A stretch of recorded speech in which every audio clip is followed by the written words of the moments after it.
성부와 성자와 성령의 이름으로 말씀드립니다. 한 주간 동안 안녕하셨는지요? 본격적인 겨울이 시작되었습니다. 기온도 급격하게 떨어지고 해가 가장 짧다는 동지를 이틀 앞두고 있습니다.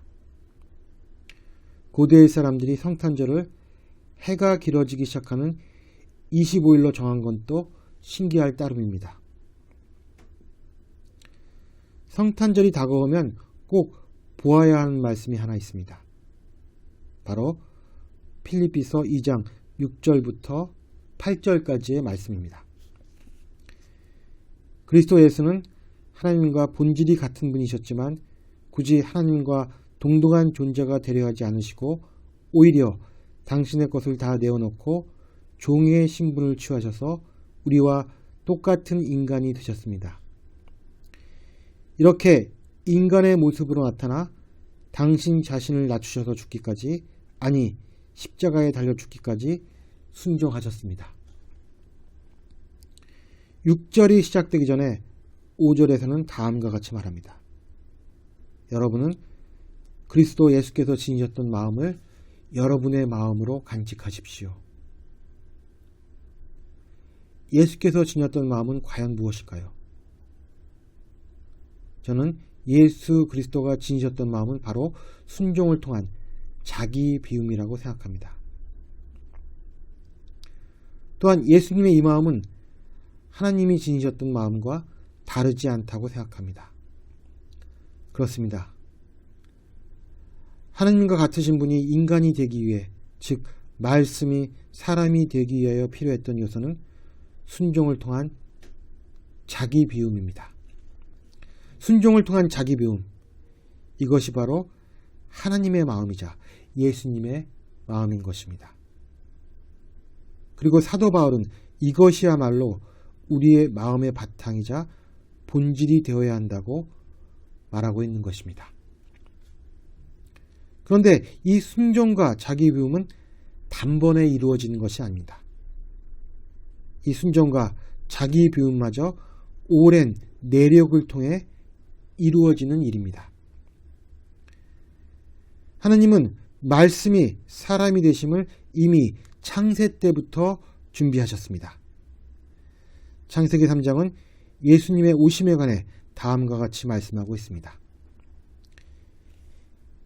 야훼 하나님께서 뱀에게 말씀하셨다. 내가 이런 일을 저질렀으니 온갖 집짐승과 들짐승 가운데서 너는 저주를 받아 죽기까지 배로 기어다니며 흙을 먹어야 하리라. 나는 너를 여자와 원수가 되게 하리라. 내 후손을 여자의 후손과 원수가 되게 하리라. 너는 그 발꿈치를 물려고 하다가 도리어 여자의 후손에게 머리를 밟히리라. 그리고 이 말씀이 비로소 오늘 마리아에게서 완성됨을 보게 됩니다. 우리는 순종을 통한 자기 비움을 예수님의 육적인 조상들을 통해 살펴볼 수 있습니다. 특히 여성들에 대하여 초점을 맞춰보면 다음과 같습니다. 예수님 탄생에 관해 기록한 복음은 마테오 복음과 누가 복음입니다. 그러나 이 두 족보의 다른 점은 마테오 복음에는 예수님의 탄생까지 기여한 여성들의 이름이 적혀있는 반면 루가 복음에는 여성들이 전혀 거론되지 않는다는 점입니다. 물론 당시 유다의 전통에 의하면 여자는 족보에 오를 수 없었습니다. 그러나 설령 족보에 그 이름이 올랐다고 해도 세상 사람들의 시각에서 보면 이 여인들은 예수 그리스도의 족보에 오르기에는 부족한 점이 많은 사람들이었습니다. 예수님의 족보에 첫 번째로 이름을 올린 여인은 다말이었습니다. 다말은 이방 여인이었습니다. 그녀는 유다의 장자인 에르와 결혼했으나 자식 없이 남편과 사별한 후 당시 유대교의 전통에 따라 대를 잇기에 시동생인 오난과 재혼합니다. 그러나 오난마저 죽자 시아버지인 유다는 셋째 아들까지 죽게 될 것을 두려워하여 핑계를 대어 다말을 친정으로 보내게 됩니다. 이에 다말은 성전 창녀로 분장하여 아내가 죽은 뒤 찾아온 유다와 동침을 하게 됩니다. 며느리의 임신 소식을 들은 유다는 다말을 죽이라고 했지만 이때 다말이 자기와 동침한 남자가 준 징표라고 지팡이와 도장을 내놓는데 그것은 시아버지 유다의 것이었습니다. 그녀는 이렇게까지 해서라도 자신의 가문을 이어갈 이유가 있었다고 믿었습니다. 예수님의 족보에 두 번째로 이름을 올린 여인은 라합이었습니다. 그녀는 창녀이자 이방 가나안의 원주민으로서 이스라엘이 여리고성을 함락하려고 할 때 그들의 정탐꾼을 숨겨주고 무사히 돌아갈 수 있도록 적극적으로 도와줍니다. 결국 그녀의 도움으로 인해 가나안은 점령당하고 맙니다.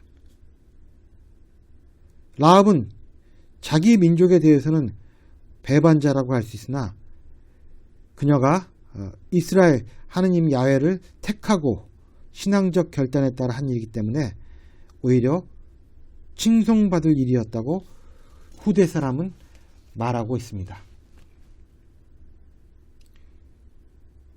그녀에게는 무엇이 가장 중요한가에 대한 뚜렷한 신념이 있었습니다. 셋째 여인은 룻입니다. 룻은 유다 사람들이 특히 미워하던 종족인 모압 사람으로 나오미의 며느리가 되었다가 과부가 된 후 다시 보아스에게 재혼한 여성입니다. 나오미는 흉년도 들고 남편도 죽은 며느리 룻에게 고향에 돌아가 살기를 종용합니다. 그러나 룻은 이를 마다하고 시어머니와 함께 지내기를 원합니다. 그러자 나오미는 자신의 친척인 보아스에게 룻을 시집보내어 그녀로 하여금 예수 탄생의 계보를 잊게 합니다. 이렇게 되기까지는 무엇보다도 룻 자신의 신앙심이 큰 역할을 했을 것입니다. 마지막으로 등장한 여인은 우리아의 아내입니다. 우리는 우리아의 아내가 밧세바임을 알고 있습니다. 그런데 족보에는 다윗은 우리아의 아내로부터 솔로몬을 낳았다라고만 기록되어 있습니다. 사실 다윗은 욕정의 눈이 멀어 우리아의 아내를 겁탈하고 우리아를 죽음으로 내몰았습니다. 이후 밧세바로부터 솔로몬을 낳게 된 것입니다. 이 하나님은 다윗 왕에게 네가 나를 업신여기고 햇사람 우리아의 철을 빼앗아 내 처로 삼았은즉 칼이 내 집에서 떠나지 않을 것이다 라고 말하십니다.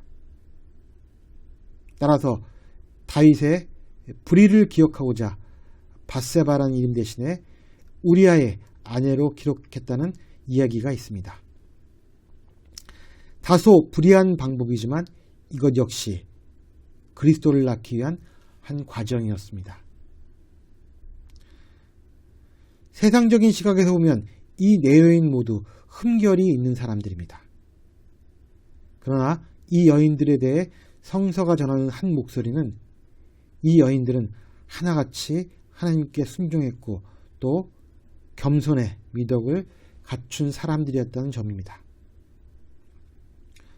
오늘 복음에서 천사 가브리엘은 느닷없이 마리아를 방문하여 이렇게 말합니다. 은총을 가득 받은 이여 기뻐하여라. 주께서 너와 함께 계신다. 마리아는 천사의 방문에 당황하고 그 인사말을 알아차리기 위해 곰곰이 생각합니다. 이어서 천사가 두려워하지 마라. 하나님의 은총을 받은 너는 예수라는 이름의 사내아를 낳게 될 것이고 그 아이는 조상 다윗의 왕위를 물려받아 야곱의 후손을 다스리게 될 것이며 그의 나라는 끝이 없을 것이다 라고 말합니다. 그러자 특별할 것 없는 나이 16 정도의 시골 처녀인 마리아는 처녀의 몸에서 어떻게 그런 일이 일어날 수 있냐고 반문합니다. 그러자 천사는 그것은 성령과 지극히 높으신 분의 힘으로 가능하며 그 아이는 하나님의 아들이라 부르게 될 것이며 하나님께서 하시는 일은 안 되는 일이 없다고 전합니다. 그러자 마리아가 주저없이 이 몸은 주님의 종입니다. 지금 말씀대로 저에게 이루어지기를 바랍니다. 라고 대답하자 천사는 떠나갑니다. 오늘 복음에서 우리는 순종과 자기 비움이라는 측면에서 위에서 언급한 여인들과 같은 전통에 서 있는 한 여인 마리아를 만나게 됩니다. 오히려 마리아의 처지는 위의 여인들보다 더 열악했으면 했지 덜하지는 않았습니다.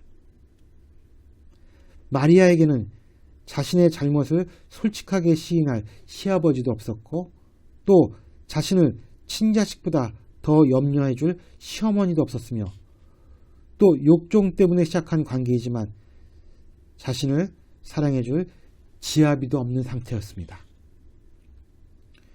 마리아는 결혼으로부터의 보호는 고사하고 혼전 임신으로 인해 돌팔매질을 당할 입장이었습니다.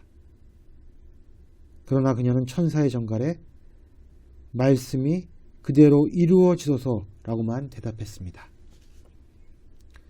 우리도 알다시피 인간의 경험에 따르면 이러한 방법으로는 절대 생명이 태어나지 않습니다. 이것 역시 하나님께서 정하신 섭리입니다. 그런데 우리는 지금 전혀 다른 방식으로 태어나는 아기를 접하게 됩니다. 그리고 마리아는 하나님의 법칙과 인간의 상식에 거스르는 하나님 아들의 탄생이라는 인류사의 큰 획을 긋는 일에 참여합니다. 따라서 우리는 이 장면을 과학의 눈이 아니라 신앙의 눈으로 바라봐야만 합니다. 하나님께서 하시는 일은 안 되는 것이 없다. 마리아가 이 말을 받아들이지 않았다면 성육신 사건은 절대 일어나지 않았습니다. 말씀이 사람이 되시어 우리 가운데 계시는 일은 마리아뿐만 아니라 순종과 자기 부임으로 일관한 신앙의 삶을 살았던 여인들의 족보 있는 믿음 때문이었습니다. 이들 모두 예수님의 마음을 지니고 산 사람들이었습니다. 제 자신 묵주를 들고 성모성을 바친 지 오랜 시간이 흐른 것 같습니다. 예수님의 마음과 마리아의 마음을 저와 여러분의 마음속에 다시 되새겨야 할 때가 된 것은 아닌지요. 주님의 오심을 맞이하는 마지막 대림주일에 묵주를 지고 예수님의 탄생을 깊이 묵상하는 저와 여러분이 되기를 주님의 이름으로 기원합니다. 성부와 성자와 성령의 이름으로 말씀드렸습니다. 아멘.